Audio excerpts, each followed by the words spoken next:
It's Chris from Hope Club, and ugly. Oh my goodness. did you guys hear that? Did you find this a dumpster? Let's go check out. So ugly. What is that? This is so ugly. Oh my goodness. Where did you find this? A dumpster? Oh, so ugly. Oh. Hi, Chris. Ratty, what are you doing? I found this hoodie of yours. What is this? It's orange. It's purple. It's blue. It's hideous. What? The fashion police called. They said they can't even touch your hoodie. It's so ugly. Hey, Ratty, it's just a hoodie. I'm sorry if you don't like it, but there was someone in the Bible who had a super cool, colorful coat. Did you want to hear about it? I would love to.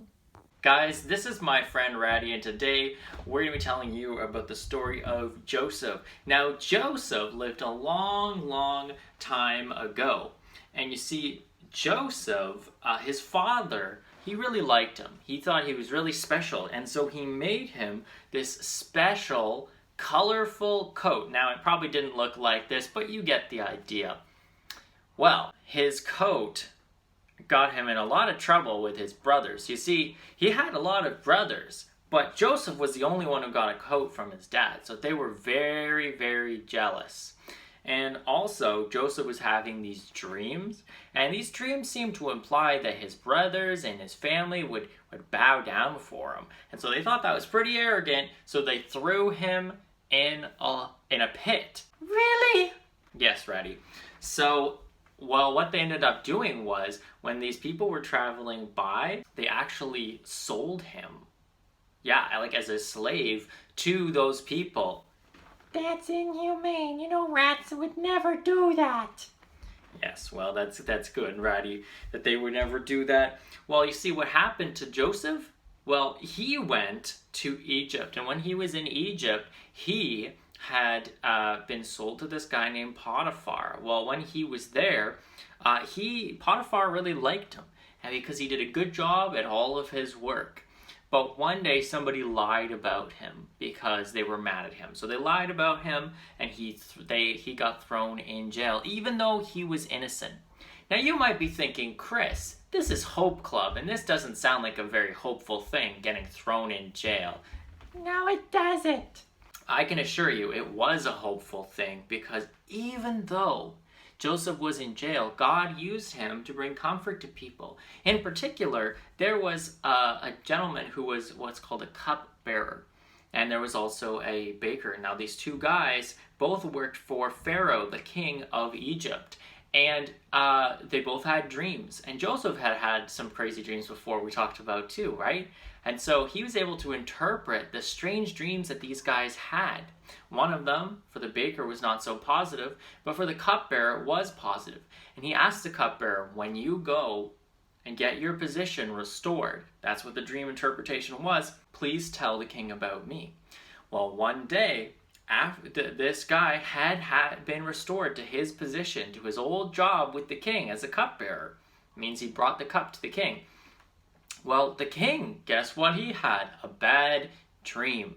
And so that cupbearer remembered Joseph and said, you know what? There's this guy who's interpreted dreams. Maybe he can tell you what your dream means. So they brought Joseph out, and Joseph was able to explain that the dream meant that there was going to be a famine, which means all of the food would be gone. Nobody would have any food. So now they could start preparing to be ready for the famine so that they wouldn't lose any food, so that people would still have food. That's pretty cool. Yes, it was, Ratty. Well, because of this, Pharaoh was very happy, and he promoted Joseph to be like the second in command of Egypt. He was second in command to the king. That's pretty cool. It's kind of like you, Chris. You're second in command to me. Okay. I'm not sure what that means, Ratty. You don't need to know. Okay. One day, all of Joseph's brothers, because of the famine, came to Egypt, not knowing that it was Joseph who was second in command here, and they needed some food. Well, first, Joseph probably struggled. He thought, maybe I should have revenge. but instead he decided to forgive his brothers. And here's the hope that I want you to take through this.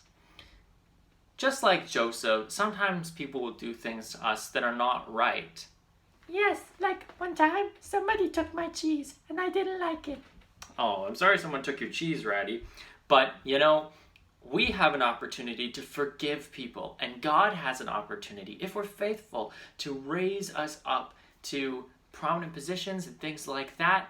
And even if people try and do bad things to us, because, Joseph was thrown in a pit. He was sold into slavery. He was wrongfully put in prison. And yet, he remained faithful to God in all of that. And he had that hope. Because of that, God was able to put him in a position of influence to stop people from getting sick and dying from having lack of food, and to even bless his own family who had hurt him. And they were so grateful for the forgiveness that he gave. And we have that hope because, remember, why do we have a Heart and Hope Club? Because God's love gives us hope. That's right, Ratty. So remember, God's love can give you hope today and every day as well. God bless. Stay awesome. Bye. Bye.